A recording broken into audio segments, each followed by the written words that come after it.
doctora Villagra del Castillo Murillo, una de las médicas integrantes de nuestro comité de neonatología de la filial de Paraná, que por suerte lo hemos podido crear en este año. Le damos la bienvenida a todos porque es nuestro primer curso virtual de neonatología. Vamos a realizar y llevar a cabo. Para recordarles, lo vamos a dictar los días jueves del mes de agosto y 2 jueves del mes de septiembre. Este va a ser nuestro único jueves que lo vamos a realizar a las 20 horas. Las próximas charlas se van a realizar y llevar a cabo a las 19 horas. Bueno, voy a dar presentación a nuestro disertante de hoy, que es el doctor Helmin Alejandro. Él es médico especialista en ginecología y obstetricia y especialista en imagen materno-fetal de la Universidad de Barcelona. Nuestra charla de hoy es el reto de la restricción de crecimiento a la hora de finalizar el embarazo. Así que bueno, después de la disertación del doctor, vamos a dar lugar a las preguntas que quieran llevarse a cabo. Así que bueno, vamos a dar paso al doctor Helmin. Buenas noches, doctor.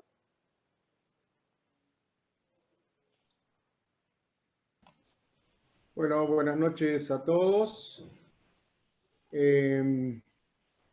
idea es básicamente primero agradecer a los organizadores la invitación a participar en un curso de neonatología. Un obstetra es como un halago, es como un mimo, pero bueno, la idea es no aburrirlos, tratar de hablar de un tema específico que nos involucre como obstetras y como neonatólogos, que en definitiva es como debiéramos trabajar en equipo, en forma permanente, y las decisiones debieran ser siempre consensuadas y nunca individuales.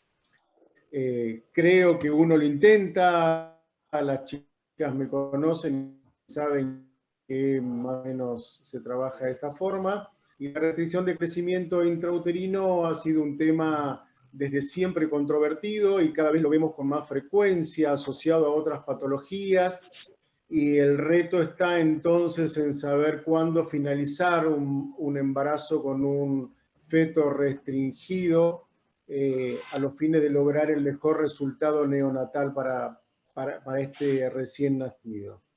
Así que doctor, bueno, cuando quieras, Dora. Ajá, eso, le iba a preguntar si ya le comparto la pantalla, ¿sí? Bueno, no te preocupes. Básicamente, la primera diapositiva lo que daba era la definición de restricción de crecimiento. Antiguamente los obstetras llamábamos retardo de crecimiento. Hemos cambiado este concepto porque el retardo implicaba una cuestión madurativa que no tiene que ver con esto.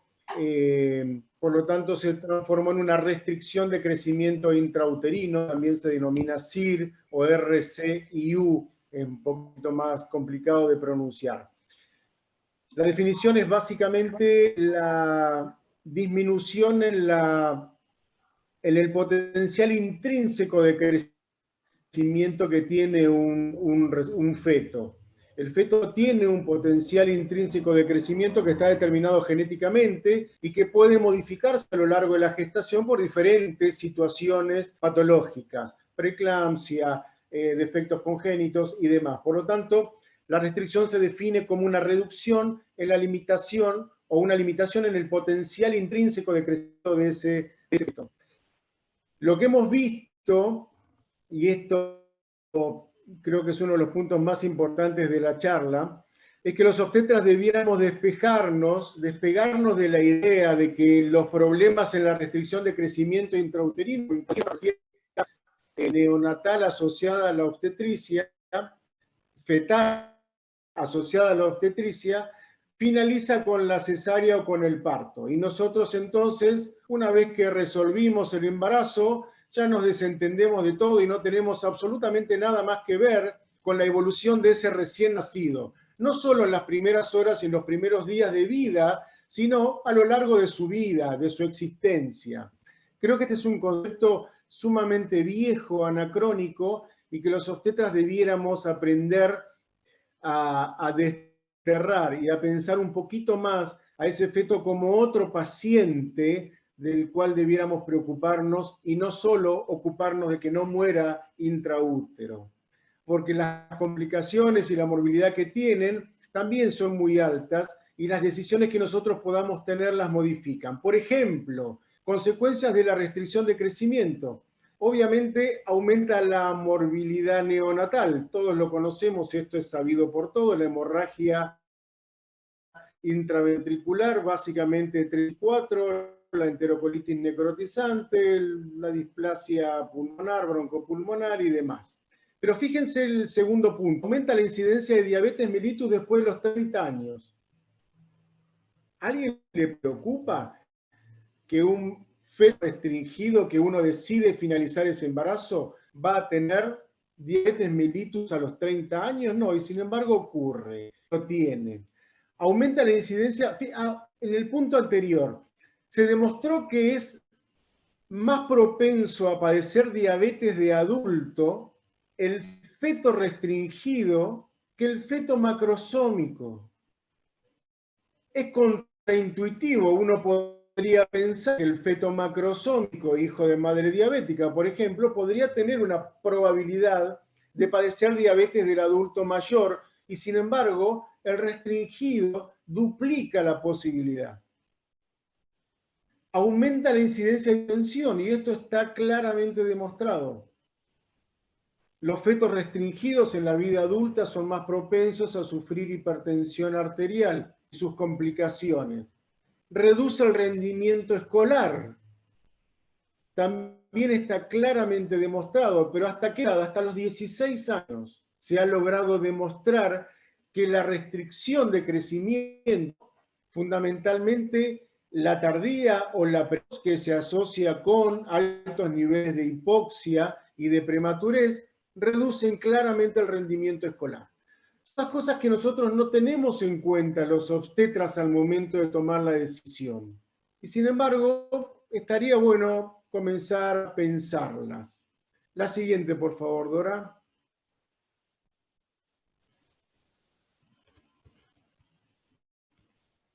Dora. Sí, no está pasando. A ver, vamos a volver a dejar de compartir la pantalla. ¿Ahí? ¿Puede ser? Ahí está. Perfecto. Reconocemos algunos factores de riesgo. A ver, esto está claramente demostrado desde hace muchísimo tiempo, pero cuando uno pretende predecir la restricción de crecimiento intrauterino basándose solo en factores de riesgo, el rendimiento es muy bajo, está por debajo del 40%. Sin embargo, quise poner esta foto porque me pareció que lo más importante es que lo que más aumenta la probabilidad de tener una restricción de crecimiento en este presente embarazo es haber tenido un feto restringido anterior y haber tenido eclampsia previa. Fíjense que aumenta hasta por 5 veces esa probabilidad. Sin embargo, todas las otras enfermedades que por nosotros son bien conocidas, la hipertensión, la diabetes, las enfermedades renales autoinmunes o cardiopatías cianóticas, también aumentan esta probabilidad de restricción. Edades mayores a 35 años, nuliparidad, bajos niveles socioeconómicos, son cosas muy frecuentes de observar, y aumentan hasta por 2 la probabilidad de restricción de crecimiento. Por lo tanto, cuando hacemos un listado de factores de riesgo y nos sentamos delante de la paciente y la interrogamos, todo esto es sumamente importante, pero nos predice solo el...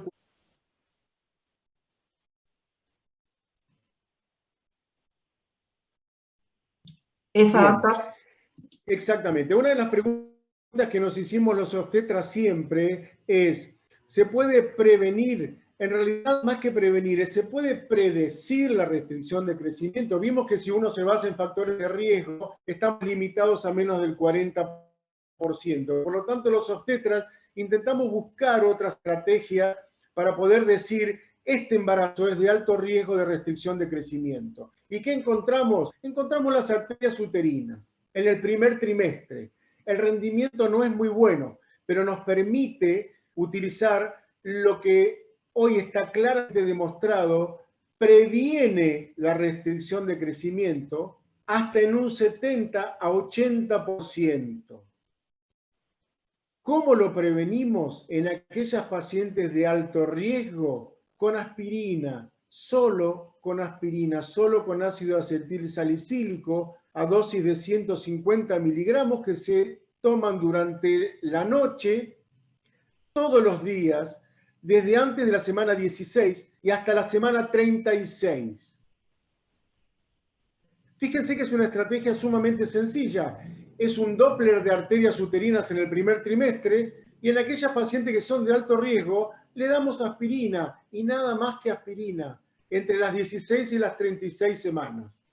Esto nos dice que no va a ocurrir, no, nos dice que hasta en el 70% vamos a evitar que ocurra. Mucho más cuando la paciente es de muy alto riesgo porque tuvo restringidos previos o porque tiene preeclampsia previa y tiene altos factores de riesgo como los que habíamos visto. La siguiente, Dora, por favor.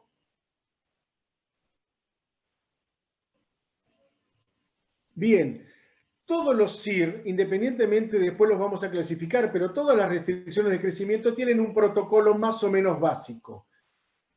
Cuando uno se encuentra delante de una restricción de crecimiento, debe realizarlo primero un Doppler materno-fetal para descartar preeclampsia. La asociación con preeclampsia del retardo de crecimiento es del 50%. El 50% de los restringidos van a asociarse a preeclampsia. Y la preeclampsia transforma la restricción de crecimiento en mucho más impredecible que si fuera solo por insuficiencia placentaria. A todos estos fetos les vamos a hacer una evaluación anatómica fetal completa. ¿Qué sería completa? Ecocardiografía fetal, cosa que hoy la hacemos universalmente de rutina a todas las embarazadas, independientemente de sus factores de riesgo, y si agregamos la neurosonografía fetal avanzada. Esto obviamente en manos de gente que tenga capacidad y experiencia en hacerlo. Lo hablábamos con la doctora Villagra antes de comenzar la charla, realizar serología en todos los casos para citomegalovirus, porque se ha demostrado que solo el citomegalovirus dentro de las TORCH se asocian con restricciones severas, intrauterinas severas. Sin embargo, en poblaciones de riesgo, empezamos a ver de nuevo que la sífilis que reaparece también es un causal infeccioso de restricciones de crecimiento. Y en poblaciones de riesgo, por ejemplo, la malaria en algunas poblaciones específicas.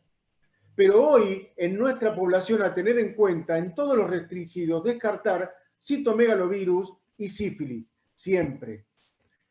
Bien, ¿cuándo hacemos cariotipo? ¿Le hacemos cariotipo a todos los restringidos? No, la verdad es que no.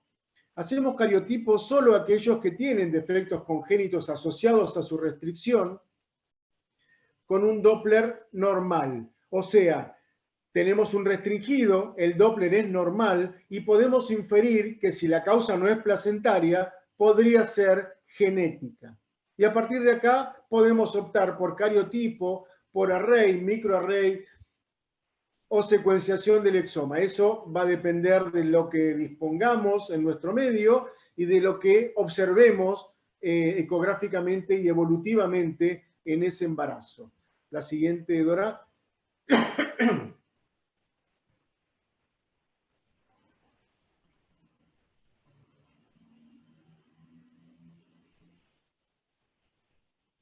Bien, ¿cuándo decimos que un feto es pequeño? Que un feto está restringido. Es muy fácil. Estimamos el peso fetal estimado por ecografía. A todas las embarazadas entre las 32 y las 34 semanas, a las pacientes de alto riesgo a partir de la semana 28, o cuando la altura uterina está por debajo del percentil 10. Ahora, fíjense que algo tan básico como la altura uterina, donde muchos obstetras nos olvidamos de tomarla, cuando no disponemos de un ecógrafo en el consultorio a partir del cual hacemos una biometría cada 4 semanas, cada 6 semanas y vemos una curva de crecimiento objetiva con un peso fetal estimado, la altura uterina es sumamente útil. En el primer nivel de atención es fundamental. De hecho, hay protocolos internacionales que dicen que cuando la altura uterina está por debajo del percentil 10, recién ahí se pide la ecografía obstétrica con el cálculo de peso fetal estimado, sospechando una restricción de crecimiento. Por lo tanto, las dos herramientas que hoy tenemos para diagnosticar un feto pequeño son dos, básicamente, la altura uterina y la ecografía. Y la ecografía universal a todas las embarazadas, independientemente de los factores de riesgo, entre las 32 y las 34 semanas. Después se puso en discusión esto y se llegó a las 36. A mí no me gusta mucho las 36 porque estaríamos llegando tarde a lo que se llama una restricción tardía. Pero bueno, el rendimiento de las 36 semanas es mejor que a las 34. Siguiente, Dora, por favor.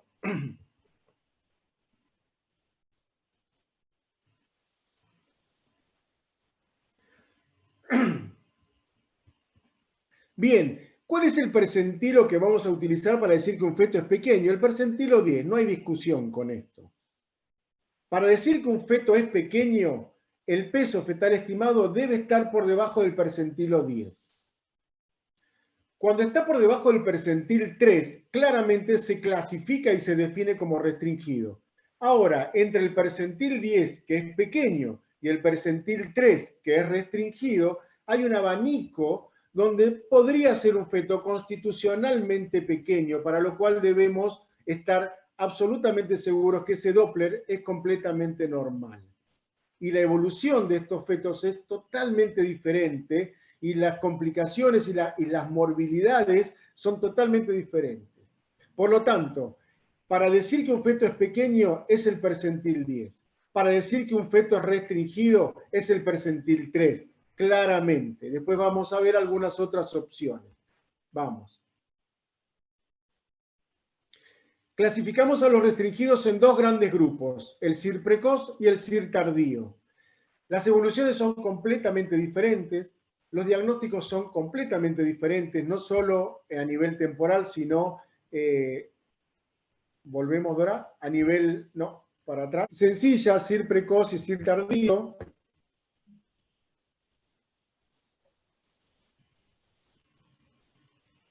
El consenso que se ha intentado buscar es a partir de qué edad gestacional se considera precoz y a partir de qué edad gestacional se considera tardío. Y el gran consenso, a pesar de que estas diapositivas digan 34 semanas, el último consenso es de 32 semanas. Por lo tanto, cuando nosotros diagnosticamos una restricción de crecimiento por debajo de las 32 semanas se considera precoz, y es muy importante la clasificación porque la evolución y el pronóstico es completamente diferente, y cuando lo diagnosticamos después de la semana 32 es una restricción tardía. Fíjense en la columna del precoz, es mucho menos frecuente. El problema es el manejo, básicamente el manejo, porque a pesar de tener una secuencia conocida de deterioro fetal intrauterino, el feto se deteriora dentro del útero, tiene una gran capacidad de adaptación cardiovascular a la hipoxia crónica que va padeciendo intraútero. Por lo tanto, este es el feto que nos va a ir avisando a partir de su deterioro intrauterino, que lo vamos a seguir a partir del Doppler y de algunos parámetros Doppler específicos, el riesgo de morir intraútero, y nos va a dar tiempo y nos va a dar la posibilidad de sacarlo a tiempo, de sacarlo en el momento en el cual el riesgo intrauterino de morir sea mucho mayor que el riesgo neonatal por prematurez. ¿Qué pasa con el CIR tardío? El problema, como dice ahí, es el diagnóstico.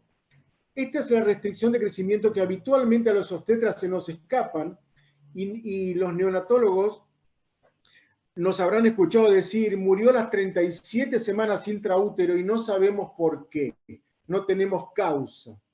La causa es básicamente una insuficiencia placentaria, no tan grave como en el precoz, moderada, pero que se desencadena en el último trimestre del embarazo, que pasa desapercibida y donde el feto no ha tenido tiempo de adaptarse cardiovascularmente a esa insuficiencia placentaria que apareció tardíamente, y por lo tanto, cualquier situación de estrés, como un trabajo de parto o como una amenaza de parto pretérmino, desencadena estrés agudo e hipoxia y muerte intrauterina.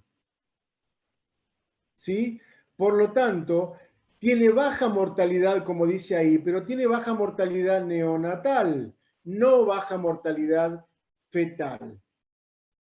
¿Por qué es baja la mortalidad neonatal de la restricción tardía? Porque están naciendo por encima de las 34 semanas, donde todos sabemos la sobrevida y la morbilidad neonatal después de las 34 o 35 semanas es realmente baja. A diferencia del precoz, donde es muy alta la morbimortalidad. Porque a pesar de sacarlos a tiempo antes de morir intraútero, la morbimortalidad neonatal es sumamente alta por su asociación con prematurez y con todas las complicaciones que eso conlleva. La siguiente, por favor, Dora.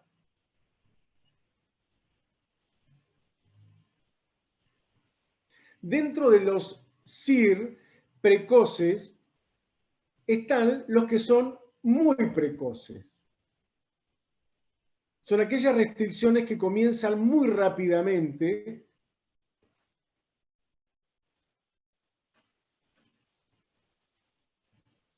y que vemos con cierta frecuencia cercanas a las 26, 27, 28, 25 semanas.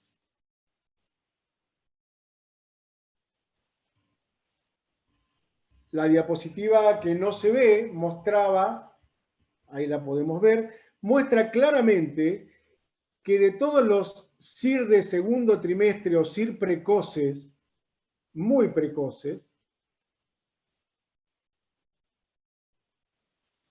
solo el 38% se asocian a causa placentaria. ¿Sí? Por lo tanto, a mayor precocidad la aparición de la restricción, mayor asociación con defectos congénitos. Por lo tanto, cuanto más precoz, más nos obliga a descartar la presencia de defectos congénitos mayores, menores o asociados, o de anomalías genéticas. Aparece un gran capítulo que es de causas desconocidas, pero lo importante de esto es que la causa placentaria va a comenzar a manifestarse a edades gestacionales un poquito más avanzadas que aquellos muy precoces que aparecen a las 24, 25, 26 semanas. La siguiente, por favor. Solo para enumerarlas, ¿qué vamos a ver en la insuficiencia placentaria? Líquido disminuido, placentas anormales, Doppler patológico, 50% de asociación a preeclampsia. En el 1% de infecciosas, como habíamos dicho, citomegalovirus, sífilis, ¿sí? Podemos hacer PCR de líquido amniótico por amniocentesis. Tenemos distintas herramientas ecográficas y de laboratorio para descartarlas. La siguiente, Dora.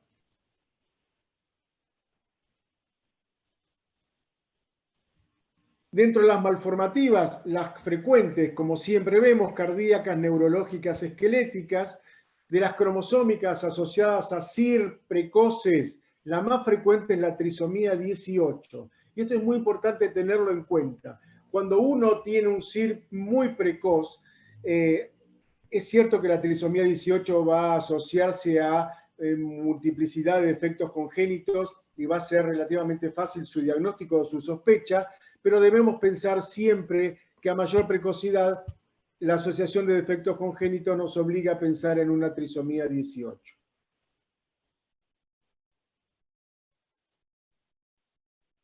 Bien, y dentro del 30% de causas desconocidas aparecen 480 síndromes genéticos descritos, de los cuales nos van a interesar solo 20, para los cuales disponemos cariotipo, microarray, secuenciación, lo que habíamos mencionado. El concepto importante de esto es, a mayor precocidad, la aparición de la restricción de crecimiento, mayor sospecha de causa malformativa o cromosómica o génica.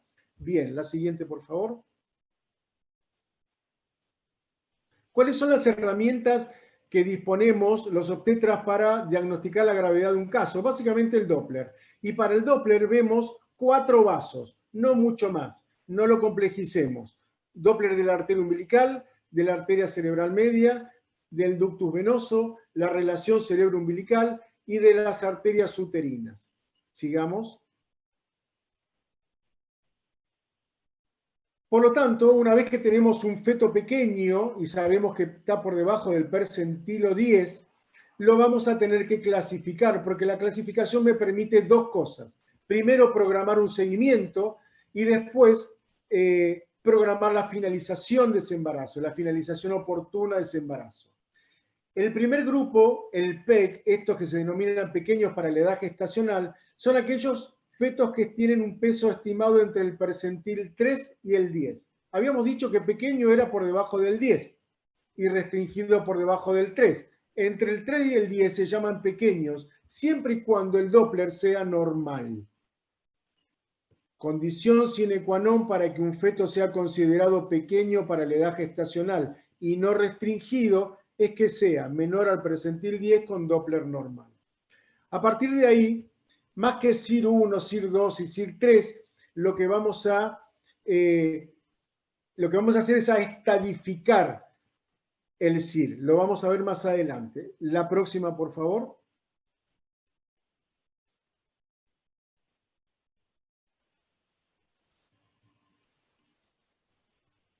Bien, volvamos, Dora, volvamos a la anterior. Te pido disculpas. Bien, fíjense que lo que es CIR 1, o estadio 1 en realidad, ya es un peso fetal estimado por debajo del 3, pero el Doppler sigue siendo normal. El Doppler puede ser normal con un feto por debajo del percentil 3. ¿Sí? Está restringido, no crece. La causa es placentaria y no. Aquí es donde nos obliga a descartar causas de otro tipo que no sean placentarias ni preeclámpticas. El estadio 2 comienza a complejizarse. No importa qué Doppler y qué arteria es lo que se modifica. Como habíamos dicho, la restricción de crecimiento precoz es evolutiva, permite adaptación cardiovascular, permite la redistribución del flujo sanguíneo fetal para poder mantener oxigenados tres órganos que sí o sí no pueden fallar, que son el cerebro, el corazón y las glándulas suprarrenales. A partir de la necesidad de distribuir el oxígeno en estos tres órganos, lo que hace el feto es sacrificar el resto de los órganos. Por lo tanto, el flujo renal está disminuido, el flujo muscular está disminuido, el flujo hepático está disminuido, el flujo intestinal está disminuido, y aquí es donde vamos a empezar a suponer que un feto que está sumamente restringido y que está redistribuyendo su flujo sanguíneo, una vez que nace, va a tener complicaciones de todo tipo, y son las que vemos frecuentemente, la enterocolitis necrotizante, la insuficiencia renal, ¿sí? ¿Por qué? Porque estos órganos han estado intraútero sufriendo por la falta de oxígeno a expensas del cerebro, el corazón y la suprarrenal. Lo que me permite el Doppler es ir viendo el patrón evolutivo de esta restricción de crecimiento, de un estadio 1 a un estadio 2, de un 2 a un 3, de un 3 a un 4, de un 4 a un 5, hasta que podamos llegar a determinar que ese feto corre más riesgo dentro del útero que fuera del útero. Y acá es donde tendríamos que utilizar la balanza y determinar en qué momento vamos a sacar este recién nacido, este feto, vamos a transformarlo en un recién nacido, y debe ser siempre cuando el riesgo intrauterino supere al riesgo neonatal por la prematurez asociada. Sigamos, Dora. CIR 4, estadio 4, CIR 5. El CIR 5 o el estadio 5 en realidad es el patrón ominoso. Cuando vemos esto, sabemos que estamos ante la prácticamente muerte inminente de este feto en el transcurso de las próximas 24, 48 horas a lo sumo, y nos obliga a tomar las medidas necesarias para su extracción uterina, para sacarlo del útero. La pregunta que siempre nos hacemos, los obstetras, es: ¿los fetos restringidos requieren, porque la mayoría van a ser prematuros, requieren de maduración pulmonar fetal? Sí, claro. ¿Requieren de protocolos diferentes a los de un feto no restringido pretérmino que haya que sacar? No, es exactamente el mismo protocolo. ¿Se utiliza en forma profiláctica? No, porque de hecho en la prematurez sin restricción no se utiliza en forma profiláctica 10 días antes del nacimiento. Se utiliza solo cuando se ha tomado la decisión de finalizar ese embarazo. ¿Hacemos neuroprofilaxis con sulfato de magnesio? Sí, claro. Sí, claro. Estos fetos son sumamente proclives a, una vez que nacen, a sufrir parálisis cerebral y daño neurológico severo, por lo tanto, y hemorragia intraventricular. Por lo tanto, la neuroprofilaxis con sulfato de magnesio está claramente indicada y debemos hacerla exactamente igual a los protocolos que utilizamos para prematuros no restringidos. Las edades gestacionales, tanto de la maduración pulmonar como de la neuroprotección, son exactamente iguales, entre la semana 24 y la semana 34.6. ¿Sí? Por lo tanto, no cambia a la hora de decidir finalizar un restringido los protocolos para disminuir la morbilidad neonatal que para un prematuro no restringido. La siguiente, Dora, por favor. Y esta probablemente sea la diapositiva más importante de esta charla, y es donde siempre los obstetras nos apuramos a tomar decisiones porque tenemos mucho temor. Uno de los fantasmas más grandes que tenemos los obstetras es que el feto muera intraútero. Y cuando vemos un Doppler patológico o un monitoreo no reactivo, la primera reacción que tenemos es finalizar ese embarazo, sin importar la edad gestacional. Y acá es donde quiero que los obstetras hagamos un mea culpa y podamos de alguna manera poder entender el riesgo de la prematurez, el riesgo de la prematurez extrema y todo lo que eso implica, no solamente, como dije al principio, a corto plazo y en los días y horas inmediatas al nacimiento, sino en la vida futura de ese recién nacido, y entender que nuestro trabajo no termina con el parto o con la cesárea, que todo el esfuerzo que hacemos es precisamente para asegurarle a este recién nacido la mejor vida posible. Y estos estadios son los últimos estadios que han salido, son estadios 1, 2, 3 y 4, son sumamente específicos, pero el estadio 1, que es cuando existe una insuficiencia placentaria leve, y acá quiero que tengamos en cuenta que para cuando un Doppler nos da patológico, quiere decir que la placenta ha claudicado ya en un 30% de su superficie o más. Por lo tanto, no es menor pensar en un 30% de placenta que ha claudicado. El estadio 1 implica que hay una insuficiencia placentaria, pero que todavía no hay signos de hipoxia fetal, ni de acidosis fetal. Si pudiéramos hacer este seguimiento, veríamos que podemos llegar a la semana 37 y hasta podríamos intentar un parto vaginal. Por lo tanto, las restricciones de crecimiento estadio 1 con insuficiencia placentaria leve, podemos estirar el nacimiento a las 37 semanas. Esto es lo que no ocurre. La restricción de crecimiento estadio 1, cuando nos informan que una arteria umbilical tiene un percentilo mayor al 95, eso que dice ahí AU mayor P95, lo primero que hacemos intuitivamente e instintivamente los obstetras es finalizar ese embarazo. Si es a las 37 semanas está fantástico, pero si esto ocurre a las 28 semanas, estamos sacando un feto de 28 semanas innecesariamente. Innecesariamente.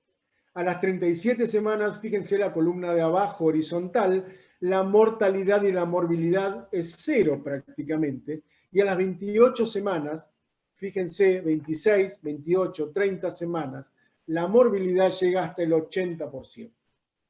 Cambiamos morbilidad de 0 por 80% solamente porque no supimos interpretar lo que está pasando dentro del útero y lo que está pasando con esa placenta. Pero resulta que, como dijimos, la restricción de crecimiento progresa y se transforma en un estadio 2. Lo podemos ver, lo vemos.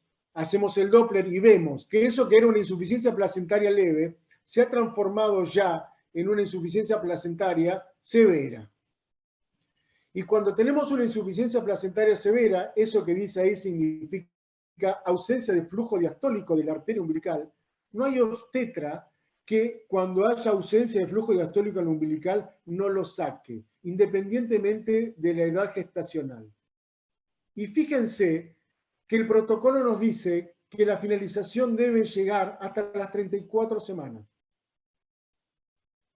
Y tiene que ser por cesárea, porque cuanto más comprometida esté la función placentaria, estos fetos tienen menor tolerancia al estrés del trabajo de parto y por lo tanto tienen mucha probabilidad de sufrir y de tener hipoxia intraparto o hipoxia intraútero durante el trabajo de parto. Por lo tanto, se indica claramente una cesárea. Fíjense, entre las 30 y las 34 semanas, este patrón Doppler estadio 2 nos obliga a finalizar el embarazo. Pero resulta que lo dejamos, o venimos con una restricción, y empeora el Doppler. Y el Doppler se transforma ya en prácticamente, ya en acidosis. Ya sabemos que este feto está hipóxico y está entrando en una acidosis. Por lo tanto, los parámetros Doppler son flujo reverso en la umbilical, ductus venoso con pulsatilidad mayor al percentilo 95, ya nos obliga a sacarlo entre la semana 28 y la semana 30. Cuando yo digo nos obliga a sacarlo, ¿qué significa? Significa que el riesgo de dejarlo dentro del útero, como lo dije al principio, es mayor, la posibilidad de que muera intraútero es mayor a todas las complicaciones, a la morbimortalidad que este feto va a tener como neonato. Por lo tanto, cuando se modifica la ecuación riesgo intraútero, riesgo neonatal, es momento de sacarlo, porque dentro del útero ya no hay más solución, ya no hay más que podamos hacer o que podamos esperar, solo la muerte del feto. Y el último estadio, que es el estadio 4, fíjense que llega a la semana 26, 26-28. ¿Por qué? Este es un protocolo español y en España consideran que los fetos por debajo de la semana 26 son previables. Prácticamente ellos los consideran no viables. Por lo tanto, ¿qué pasa si el patrón ominoso del Doppler no ocurre a las 26 semanas, ocurre a las 24 semanas? ¿Lo sacan? No, no lo sacan. Lo dejan llegar a la semana 26. Riesgo de muerte altísima, altísima, pero de muerte intrauterina y de muerte extrauterina. Por lo tanto, estos protocolos, y a mí los protocolos me gustan mucho porque nos orientan y nos limpian la imagen de lo que tenemos que hacer, pero por otro lado, sabemos que el comportamiento de los fetos no es matemático, que el comportamiento de las placentas no es matemático, y que la restricción de crecimiento, estos protocolos están hechos para restringidos que no se asocian a preeclampsia. Y al principio dijimos que hay un 50% de asociación, restricción de crecimiento preeclampsia. La preeclampsia agrava este cuadro. La preeclampsia acelera el proceso evolutivo desfavorable de los fetos. Por lo tanto, cuando tenemos restringido y preeclampsia, este protocolo debe ser ajustado permanentemente. ¿Y cómo lo ajustamos? Aumentando la frecuencia de control. No tenemos otra forma. En lugar de controlar una vez por semana el estadio 1, lo controlaremos 2 veces. En lugar de controlar una vez cada 3 días el estadio 2, lo controlaremos todos los días, ¿sí? Cada 24 horas el estadio 3. Y lo vamos a ir adaptando como si fuera a cocinar a cada feto en particular, a cada caso en particular. La siguiente, por favor.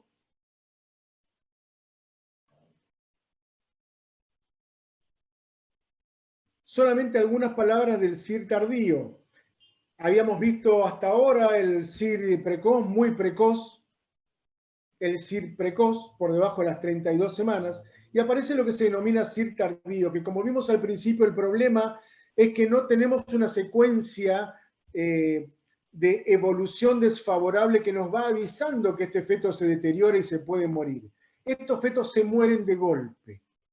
¿Por qué? Porque llegaron a las 36 semanas, con una restricción tardía, sin diagnóstico, y cuando la madre tuvo 3 contracciones, se murió, porque no tuvo capacidad adaptativa cardiovascular durante el corto periodo de tiempo que esa placenta claudicó y nosotros no nos dimos cuenta. Por lo tanto, el tardío es aquel que se inicia después de la semana 32. Los parámetros que usamos son los mismos, el peso fetal estimado, la circunferencia abdominal. Cuando hacemos la ecografía, fíjense que yo puse acá 36 semanas, pero habíamos dicho que lo podíamos hacer entre las 32 y las 34. Bien, a mí me gustan las 34. ¿Sí? Veníamos con un embarazo que era absolutamente normal y por lo tanto hacemos a todas las embarazadas, independientemente, obviamente si tienen factores de riesgo, en lugar de comenzar a las 34, comenzaremos a las 28, a las 26 semanas para la restricción de crecimiento, pero si el embarazo es normal, el screening universal a todas las embarazadas es hacerle una ecografía para calcular la circunferencia abdominal o el peso fetal estimado, preferible peso fetal estimado, a las 34 semanas. ¿Qué parámetros Doppler usamos? Solo 2. La relación cerebro-umbilical y las arterias uterinas. ¿Usamos velocidad de crecimiento como parámetro evolutivo? No, claramente no. Esta es una pregunta que se hace siempre en todos lados. ¿Qué pasa si yo hago una ecografía en la semana 30 y el percentil de este feto me da un percentil 30? Y hago una ecografía en la semana 34 y el percentil me da 25. Y yo digo, epa, bajó del 30 al 25 y por lo tanto este feto detuvo su velocidad de crecimiento. Bueno, no es un parámetro a considerar. No es un parámetro a considerar. Solamente lo vamos a considerar cuando el peso fetal estimado esté por debajo del percentil 3. Y lo vamos a definir como restricción de crecimiento tardío por encima de la semana 32, con una ecografía en la semana 34. El siguiente, Dora. Esto es solo para ver, los pequeños se controlan cada 2 semanas, pero los restringidos se controlan mínimamente una vez por semana y hasta 2 veces por semana cuando la redistribución del flujo sanguíneo, del oxígeno fetal, es muy marcada.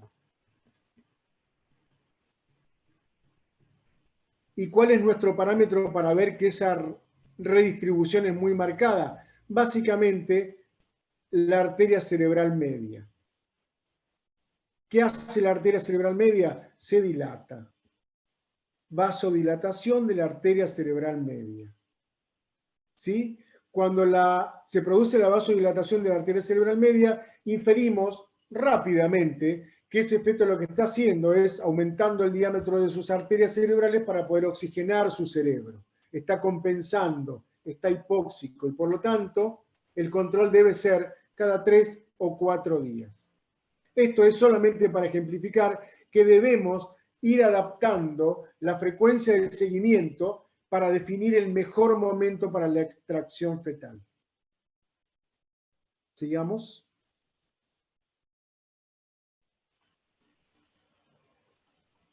¿Cuándo finalizamos un tardío? El tardío es fácil de finalizar, a diferencia del precoz.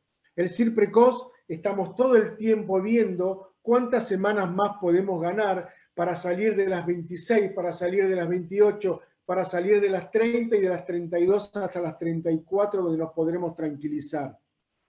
Esa velocidad de deterioro nos la va a determinar el Doppler y nos va a decir cuándo mejor sacarlo. El tardío es sencillo. En la medida que el problema sea el peso fetal estimado, solo eso, y el Doppler mantenga parámetros aceptables, no ominosos, podremos llegar a la semana 38, los protocolos dicen semana 38, intentar la vía vaginal, evitar la inducción por prostaglandinas o evitar la inducción con oxitocina, sino intentar hacerlo por métodos mecánicos y con monitorización continua. ¿Qué se ha visto en los CIR tardíos? Que tienen muy mala tolerancia al trabajo de parto.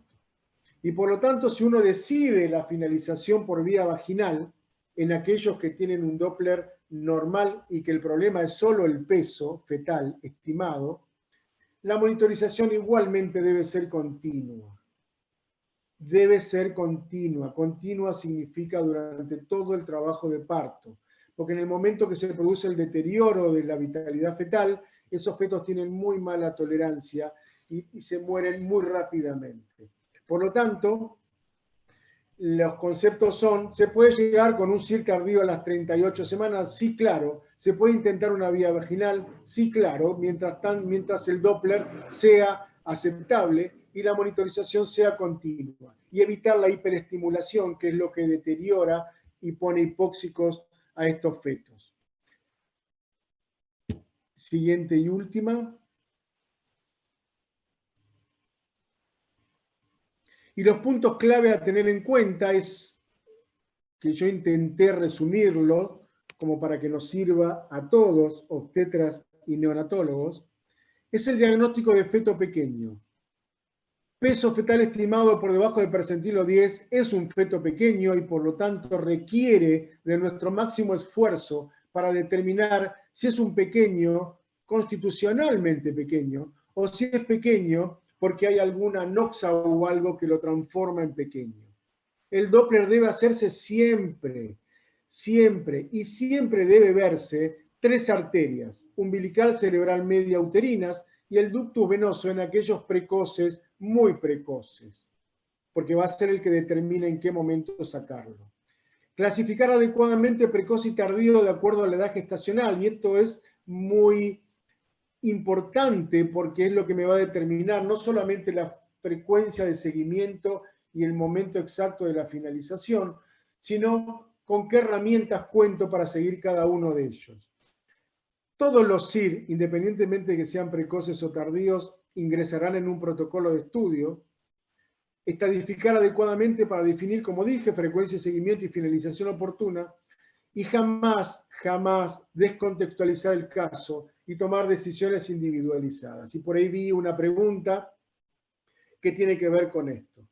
No se puede descontextualizar, no es lo mismo un restringido donde solo la alteración es su peso por debajo del percentilo 3, o un restringido donde no solo el percentilo está por debajo del 3, sino que aparte tiene una preeclampsia grave.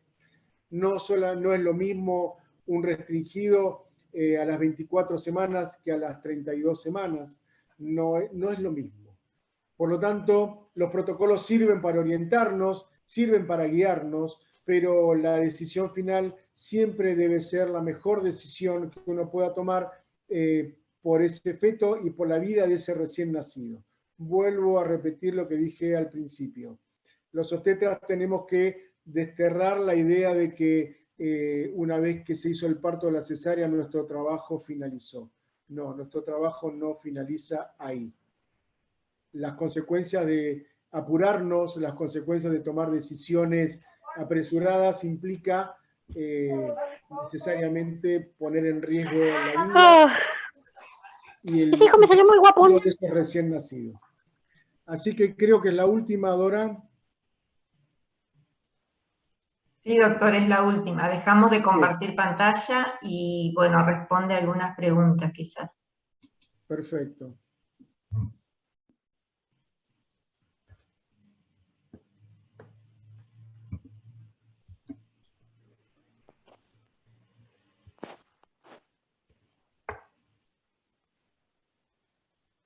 Sí, doctor, ahí, justo como usted había visto, la doctora Silvana, buenas noches, donde trabajo hay muchos nacimientos producto de embarazo no controlado, por lo cual muchas veces...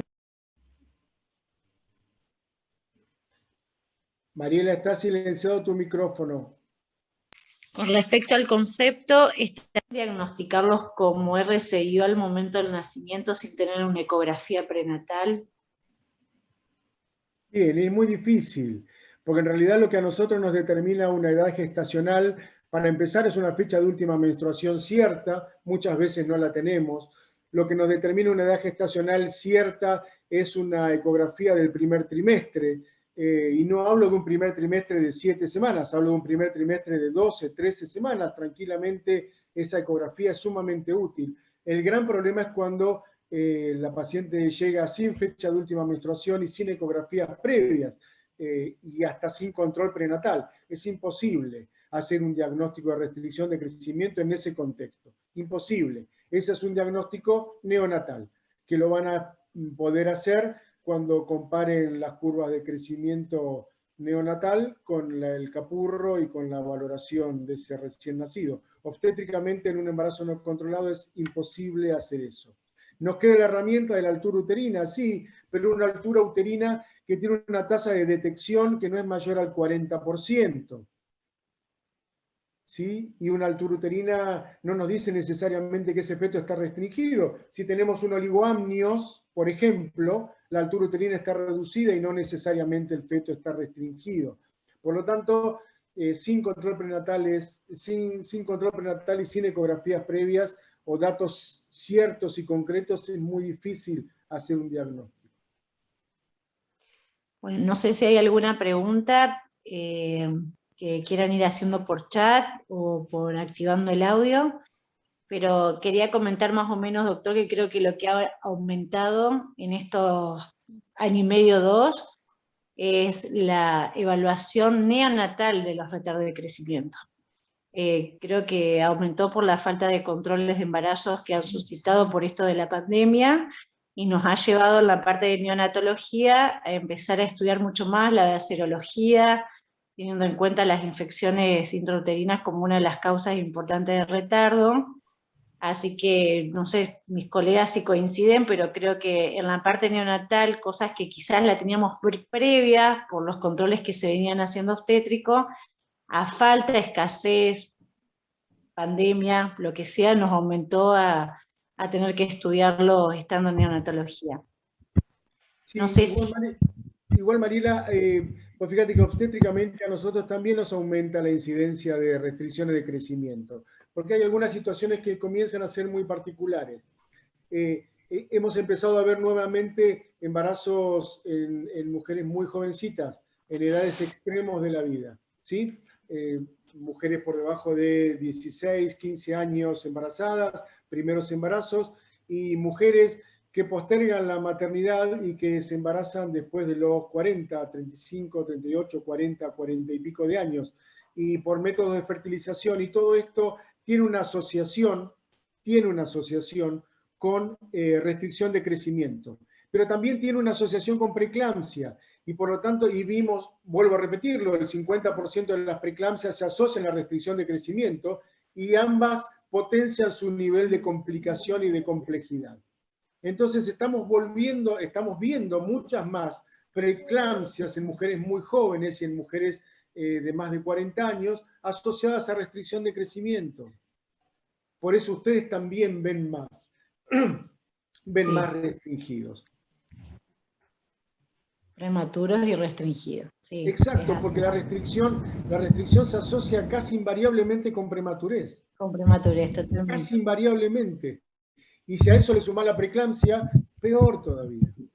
Peor. Una de las discusiones que se plantea siempre en los foros es, yo dejo un feto, lo voy dejando, yo veo que vasodilata la arteria cerebral media, veo que entra en oligoamnios porque sus riñones ya no funcionan, al no recibir flujo sanguíneo el riñón deja de funcionar, entra en oligoamnios.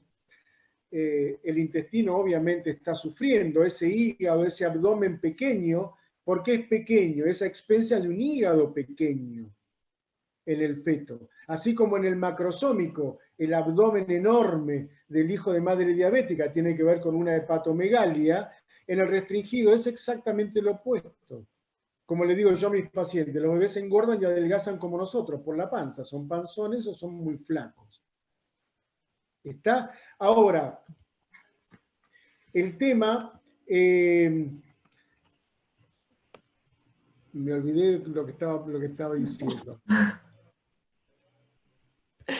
Que hay que trabajar en conjunto, doctor. Eso a remarcar sí o sí, el no trabajar en forma individual, y creo que es un tema importante para afianzar que la parte obstétrica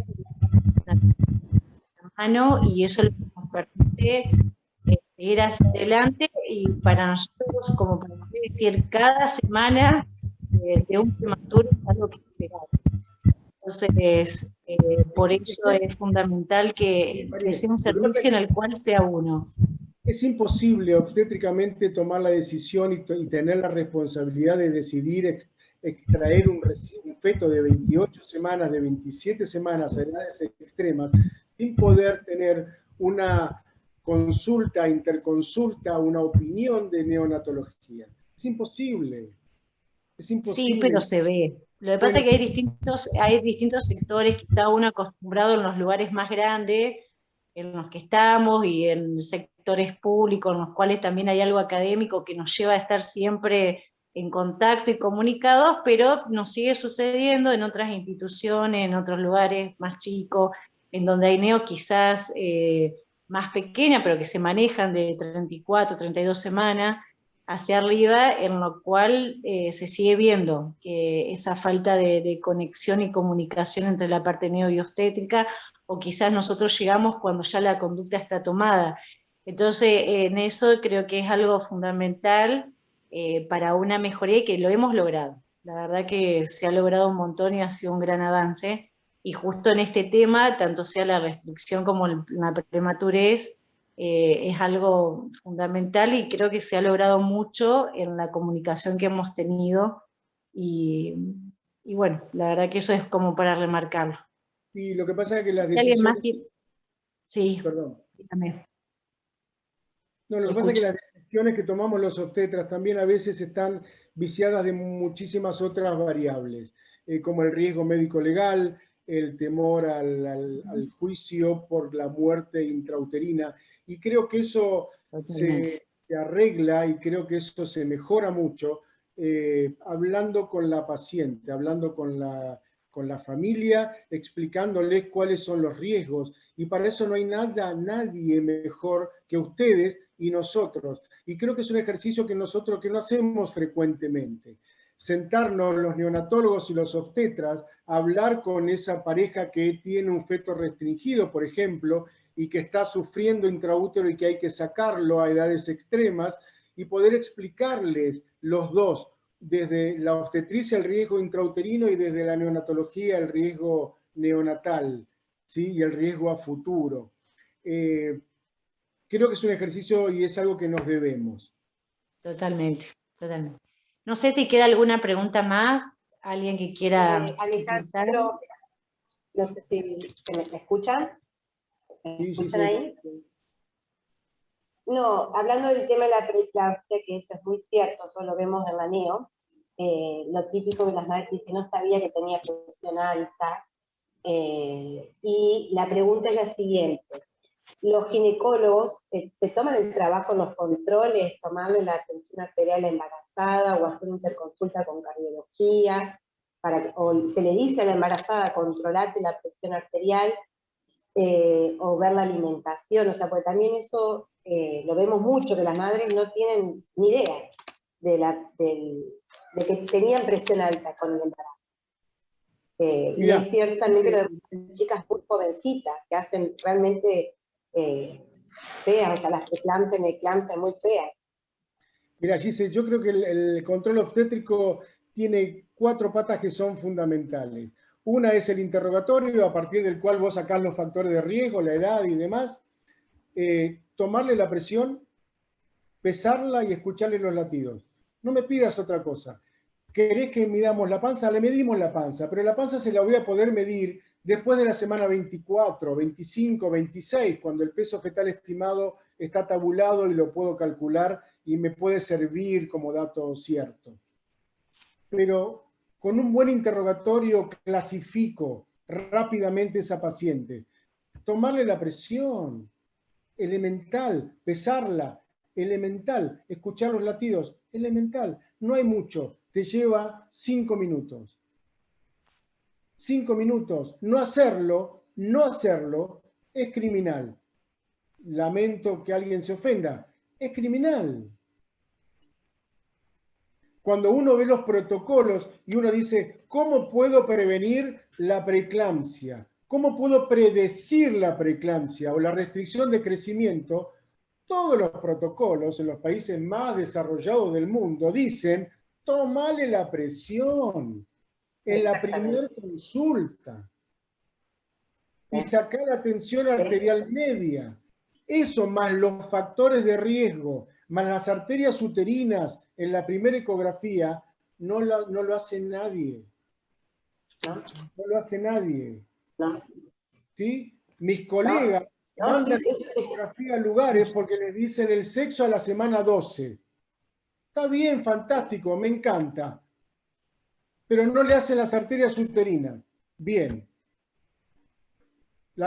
¿Sabes cuál es la complicación de esto? Tenés un hermoso varón o una hermosa nena a las 28 semanas con una preeclampsia grave que pudiste haber prevenido con un Doppler de arterias uterinas en la semana 12 y una aspirina a la noche.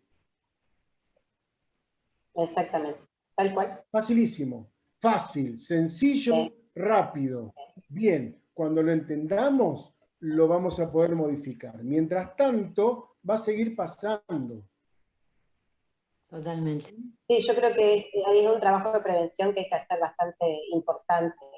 Y bueno, y este trabajo de equipo como estaban hablando. Y lo último que pregunto, que veía el tema del Doppler, el seguimiento, en la parte pública se hace ese seguimiento de las mamás, si lo permite por la demanda, que ha aumentado mucho, y en la parte privada las mutuales. ¿Cuántos Doppler te autorizan? ¿Están autorizando así para hacerlo? Sí, se está autorizando. Se autoriza mucho más el Doppler que tiene una justificación clínica que aquel que uno intenta hacer como screening. Es mucho más complicado que una obra social te autorice el Doppler de las arterias uterinas en una paciente sana a las 12 semanas, que las obras sociales no entienden por qué le vas a hacer Doppler a las 12 semanas si la paciente está sana, porque el Doppler es un screening universal, uterina primer trimestre es universal a todas las embarazadas, que autorizarte un Doppler todas las semanas o cada 4 días en un restringido severo que está siguiendo. Es más fácil. Sí, lo están autorizando. La otra pregunta era el hospital público. El hospital público tiene una ventaja y una desventaja. La ventaja es que cuando el hospital público diagnostica una restricción, ¿qué hace? La interna. Y una vez que la paciente esté internada, nos permite en el hospital público estudiarla mucho más de cerca. En el privado no se interna una restricción para estudiarla, se la estudia en forma ambulatoria y ya dependés de otras variables. Dependés de que la paciente vuelva, de que la paciente no le guste lo que le dijiste y se cambie de profesional. Dependés de montones de cosas, de que la obra social no le autorice el estudio o que lo tenga que pagar y no pueda, ¿entendés? El hospital te permite eso. Tenés una sospecha, una restricción, se va a quedar internada la señora, muchas veces no lo necesita y podría hacerse ambulatorio, pero se hace el seguimiento. Se hace el seguimiento. Nosotros lo hacemos frecuentemente.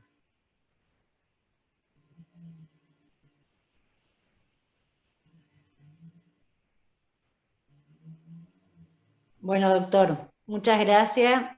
Excelente la presentación como siempre.